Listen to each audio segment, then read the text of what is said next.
Welcome back to Roll the DiSE Diploma in Sporting Excellence Podcast, Episode 2.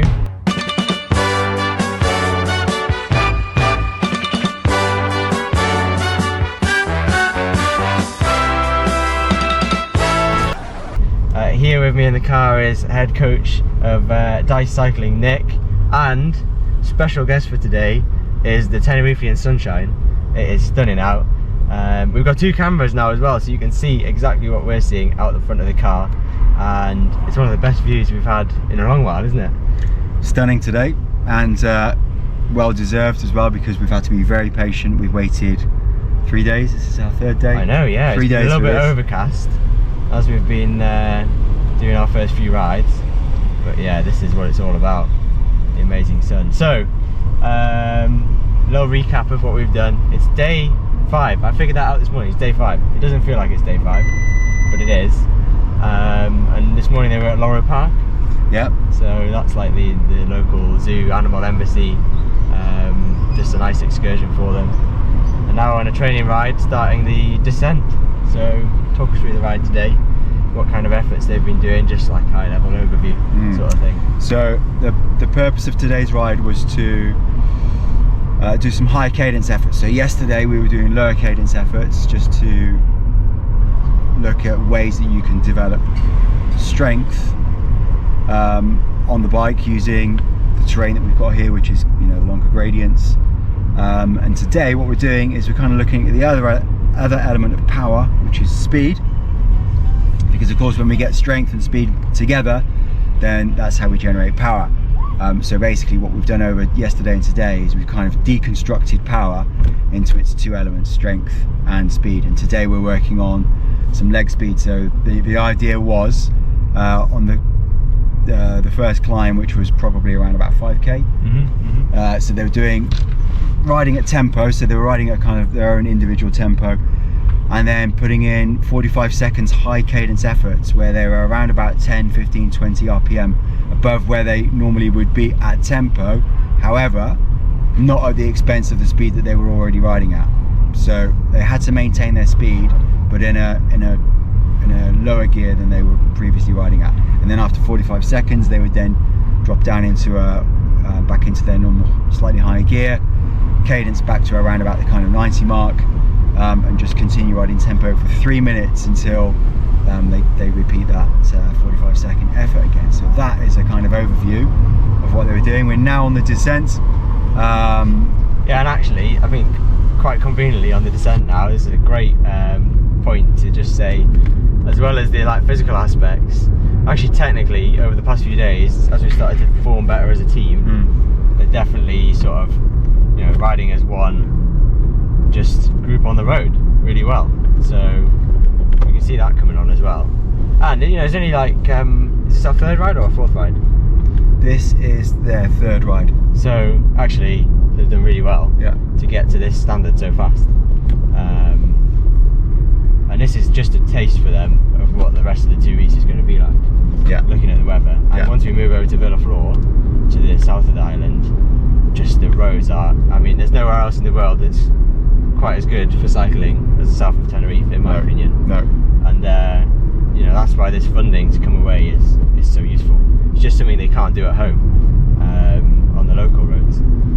So mid podcast interlude, before we move on to some more DiSE content, which today is going to be about recovery. Underneath your seat, Nick, I have a little surprise for you.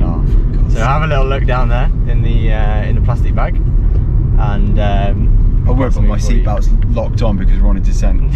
There we go. So I have two things. First of all, is a little gift from me to you. Right. Just to wear. You know, Nick's our DS, Director Sportif, so I thought I'd give him a bit of headwear to wear for this. Is this it? Yeah, that's yours. That's yours. It's all yours. Ben, I'm touched. Generous. I'm touched. It's a child's hat. Okay, looks perfect. I think you look like a real DS now, just for the interlude. Yeah. Also in there is a tool. To use. Yeah. So, you know, have a look a little inside there. Tool. Yeah. And this section of the podcast is called Roll the DiSE Pictionary. There you go, and it's a little drawing. So I want you to think of something to do with cycling, right? Yeah. and draw it on there, and I'm going to try and guess what it is. Okay. So where's the pen? we'll see what your right, this is good artwork, by the way. I know. We'll see what your it seems like a shame to delete this. drawing skills are like. What was your GCSE art grade? I didn't do it. I mean, I know it's surprising to hear that after having looked at that, but I got a B. Yeah. So erase that, and then I want to see what you come up with. Right. Easy, slight gap at the back. They're getting on well down this descent. Let's see what you've got. Hold on. I'm thinking. Insert like the modem sound here. Yeah. So I am going to draw. 2 hours later. Guest feature from Will there on the radio. Which, by the way, is doing an absolutely excellent job on these rides. Okay.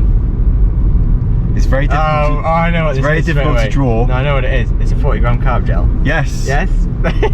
Wow. I mean, show the camera, Nick. Just I've deleted it now. Oh man, you'll never know. Yeah. It was like the perfect. Trust me, it was like a perfect piece of artwork. It definitely wasn't dodgy at all. But there you go. Oh no, I wasn't drawing any. No, but like it was a terrible. You asked me about something to do with cycling. Yeah. So 40-gram carb gel. I can draw something else if you want me to.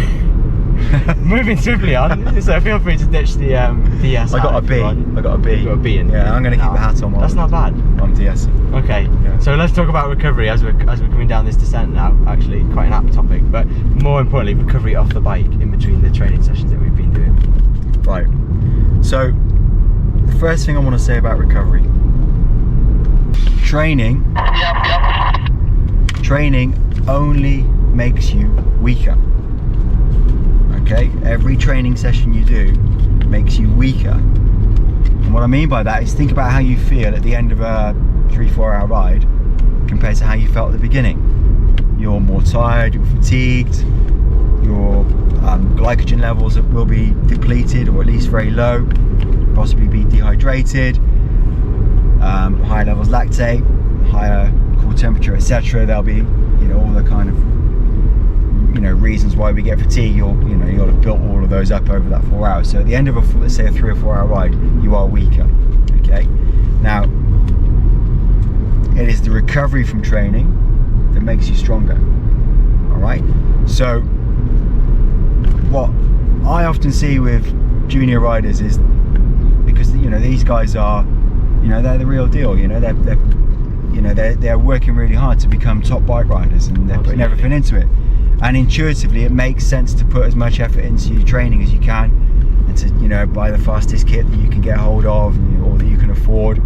But actually, I think I'm not 100% sure about this, but I think recovery is an area where riders aren't giving anywhere near the attention to their recovery as they are to their training. Yeah, because it's off the bike as well. It's off the bike. Doesn't feel like training. It's off the bike, and it feels like, well, how can you be getting stronger by not riding the bike? Well, I've just explained that.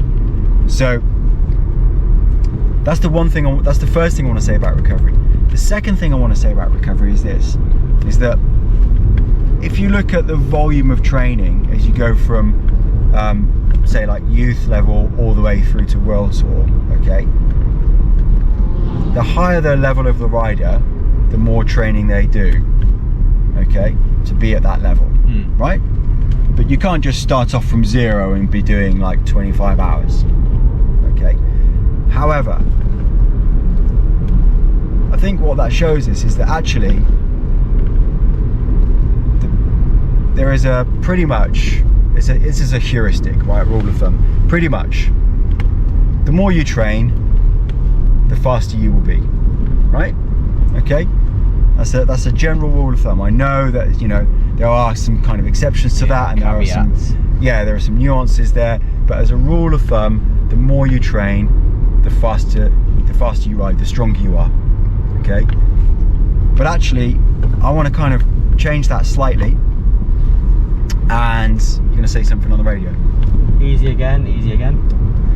I want to change that perception slightly, and I'm going to say that actually the more training you can recover from, the stronger you will be.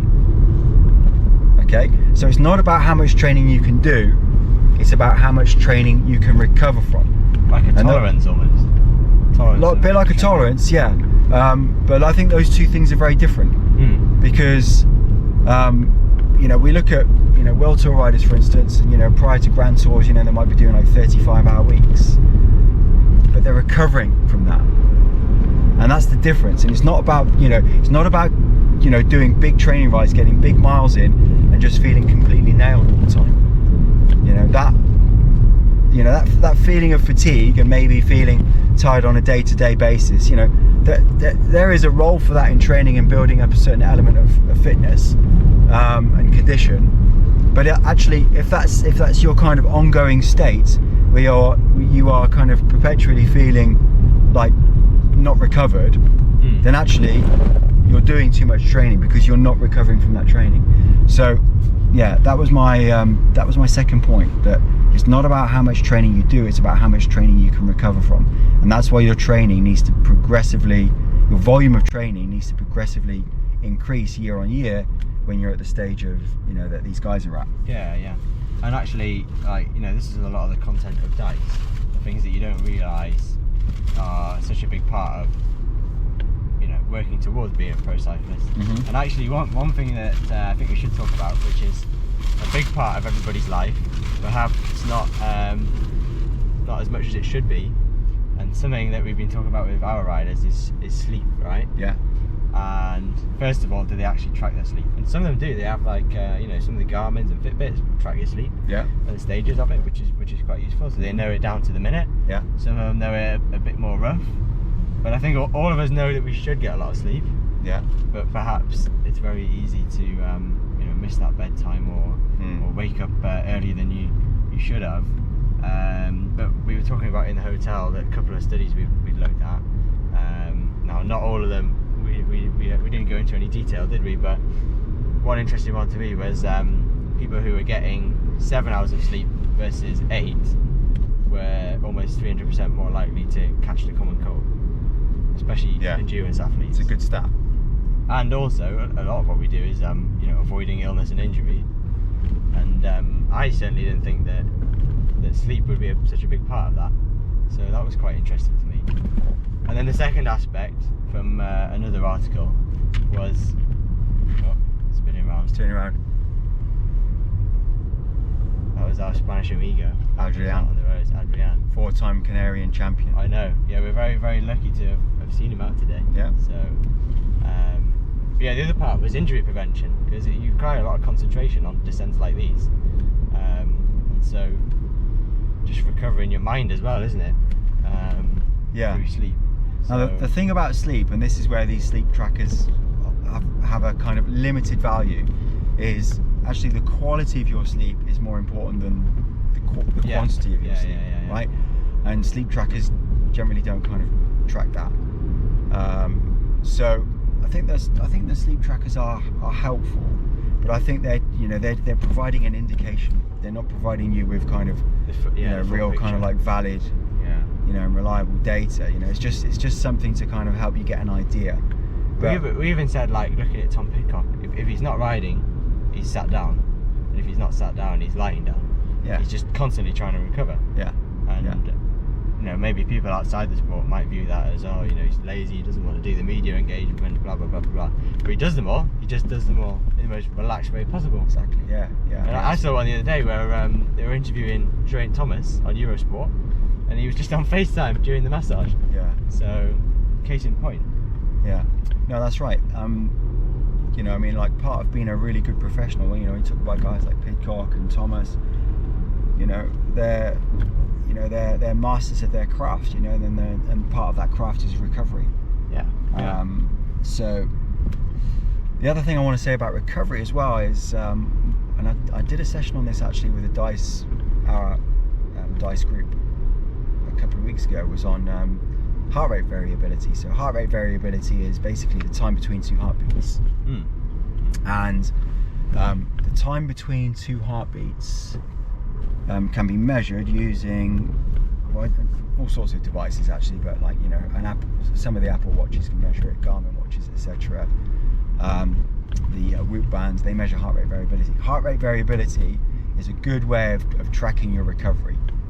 Okay, because if your time between heartbeats becomes very even, so in other words the heartbeats are spaced out evenly, then that's a sign that you're not recovered. Oh, really? Yeah, so the more variability there is, the more recovered you are. And again, there are some kind of like caveats to that, and there is, it's not an exact science, but yeah, it's using the tools available, isn't it? But it's using a tool that's available to factor in with the other information that you've got, including, kind of like self-assessed level of fatigue, and also tracking how many hours of sleep you're getting. It's something else that you can use to kind of build up a picture about yourself. So you should, as a junior, one of the things you should be learning is what recovery techniques work best for you, and what conditions do you recover the fastest, what type of training do you need the most recovery from. So you should be learning about yourself, and these are kind of like these are longer term ways of making yourself a faster bike rider. Okay, I think it's moving away from this kind of mindset of like short-term gains and marginal gains, which there's a place for marginal gains, but like learning how to become an elite bike rider as a junior isn't really about marginal gains. It's about what I keep calling world-class basics, and this is another example of that. Using maybe a bit of tech if you've got that available. If you haven't, then you can just manually measure how much sleep you're getting. But even resting heart rate is a good way of measuring your recovery, and you can do that without as long as you've got a stopwatch, you can do that every morning just by counting your pulse. So making sure that you do these things routinely, and start building up a picture of yourself so that you understand yourself, so that you understand what does your heart rate variability look like when you actually are feeling good on the bike? What does your heart rate variability look like when you're going out and doing training sessions and you can't complete the sessions, or you're just progressively getting weaker and weaker? So it's about using those tools and using the practice of making those measurements and building up a picture of yourself. This is what I mean by world-class basics. And this is why at junior level, you can see now how the demand for juniors has skyrocketed amongst the kind of Devo teams and the World Tour teams. So actually, if you're not learning these things now, you're going to learn them when it's too late. Okay, because by the time you're 21, 22, you're probably not going to get a pro. Okay, you need the habits now. Unless you're on a Devo team at 21, 22, then you're not going to get a pro. If you're only employing the world-class basics at that point because you're thinking, oh my god, I'm not good enough, I need to now kind of go back to the things that I was taught to do on DiSE, then you have left it too late. So you should be using what we're teaching you now so that you are giving yourself the best chance to make cycling your career. And when I say that, I always kind of caveat that by saying I'm not talking about working in a bike shop. I'm talking about being paid to ride your bike. Okay, that's what DiSE is about. So recovery and using good world-class basic practices is an absolute key, because it's not about the training you do, it's about the training you recover from. I think we'll close off today's episode on that, because if you haven't already watched episode 1, and we're going to try and make a few of these covering the DiSE content, this is essentially what we keep going back to about DiSE is world-class basics. So if that's something you're interested in and you want to learn more from Nick and some of the other coaches about these habits you can build at the right time, being a junior, then DiSE is the program for you. And so check out yesterday's episode, because we talked about more of the world-class basics, and I think that's going to be a theme throughout these episodes as we do more rides and we record more content, will be the world-class basics. So tune in soon for another episode of Roll the DiSE, and we hope you enjoyed today. Please subscribe. Go and find Nick, Roadstar Sports, on Instagram, and if you're interested in the DiSE program, you can Google British Cycling DiSE, and there'll be loads of information for you to check out. And just so people understand what I'm doing here, I'm holding onto the dashboard because there's no handle here, and we're going down a really it's very steep here in Tenerife. So not that I don't trust Ben's driving. Just created some. Just rewind and then just have a closer look at Nick's face, and I think that will tell a lot. But anyway, let's sign off, and we'll welcome you back for the next episode. Nice one. Roll the DiSE. Ciao, ciao.